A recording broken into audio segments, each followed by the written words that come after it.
তোমার অডিশন লাগবে না, এমনিতেই কাজ করে নিলাম। ফারিনের স্বপ্ন পূরণে মেগাস্টার শাকিব খান। প্রিয় ভিউয়ার্স, বিস্তারিত জানতে একটা লাইক দিয়ে সঙ্গে থাকুন। ঠিক 4 মাস আগের কথা, মেরিল প্রথম আলো পুরস্কার মঞ্চে উপস্থাপনা করেছিলেন তাসনিয়া ফারিন, সঙ্গী ছিলেন আফরান নিশো। এক পর্যায়ে মঞ্চে পুরস্কার নিতে ওঠেন মেগাস্টার শাকিব খান। মঞ্চে কথা বলার এক পর্যায়ে তাসনিয়া ফারিন ইচ্ছা পোষণ করেন শাকিব খানের সঙ্গে সিনেমার অভিনয়ে। শাকিব খান বলেছিলেন, তোমার অডিশন লাগবে না, নেক্সট সিনেমায় তুমি থাকছ। অবশেষে ফারিন রিকোয়েস্ট করো, সুন্দর করে রিকোয়েস্ট করো। হ্যাঁ ভাইয়া, প্লিজ আপনার নেক্সট ছবিতে কি মানে আমি একটা অডিশন দিতে পারি? তোমার অডিশন লাগবে না। সেই ইচ্ছা পূরণ হতে চলেছে।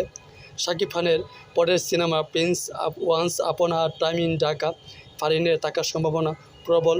এই ছবির 3 নায়িকার একজন হতে চলেছে ফারিন। ইদিকা পালের কথা আগে শোনা গেলেও এবার বিভিন্ন সূত্রে মোটামুটি নিশ্চিত দ্বিতীয় নায়িকা হচ্ছেন তাসনিয়া ফারিন।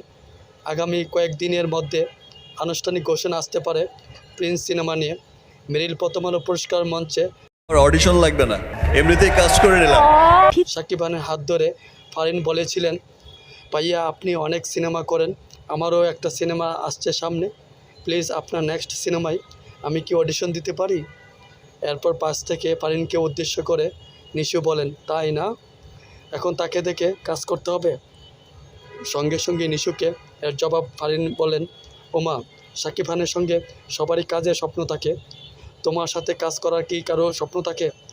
পাশ থেকে হাসি মুখে ফারিনকে উদ্দেশ্য করে শাকিব খান বলেন, তোমার অডিশন লাগবে না। অবশেষে ফারিনের সেই সুযোগ এসেছে শাকিব খানের প্রিন্স সিনেমায় নায়িকা হওয়ার।